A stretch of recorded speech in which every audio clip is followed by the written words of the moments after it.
پیارے نبی حضرت محمد صلی اللہ علیہ وآلہ وسلم پر لاکھوں کروڑوں درود و سلام۔ آپ کی آمد بنی نوع انسان کے لیے رحمت قرار پائی۔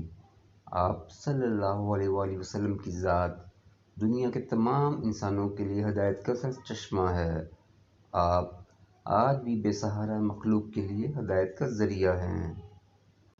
شاعر مشرق علامہ اقبال نے محسن انسانیت کو ان خوبصورت الفاظ میں خراج عقیدت پیش کیا ہے کہ محمد سے وفا تو نے تو ہم تیرے ہیں، یہ جہاں چیز ہے کیا لوح و قلم تیرے ہیں۔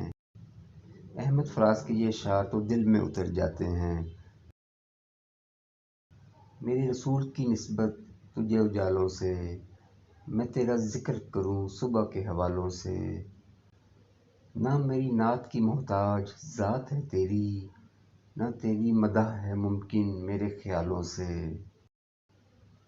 ساغر صدیقی نے دنیا میں آپ کی آمد کا مقصد کچھ یوں بیان کیا ہے: بزم کونین سجانے کے لیے آپ آئے، شمع توحید جلانے کے لیے آپ آئے۔ ایک پیغام جو ہر دل میں اجالا کر دے، ساری دنیا کو سنانے کے لیے آپ آئے۔ جون ایلیا کے یہ نعتیہ اشعار سنیے۔ ہر ایک بزم میں کہتے ہیں فخر سے جبرائیل، حضور خاص میرے عاشیاں سے گزرے ہیں۔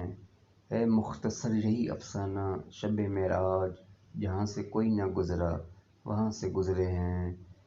نوجوان شاعر کاشف رحمان کاشف نے سرور کونین کی خصوصیات ان الفاظ میں بیان کی ہیں: ہے نبیوں میں اونچا مقام آپ کا، سو واجب ہوا احترام آپ کا۔ برائی سے نفرت بھلائی سے پیار، ہمیشہ رہا یہ پیام آپ کا۔ اور آخر میں محمد طاہر شاہ کے ان الفاظ سے اپنے دل کو منور کریں: بھرے گا جھولیاں سب کی خدا شہر محمد سے، کبھی خالی نہیں آتے گدا شہر محمد سے۔ زمانے بھر پہ ہوتی ہیں کرم کی بارشیں ہر دم، میری جانب بھی آئے گی ہوا شہر محمد سے۔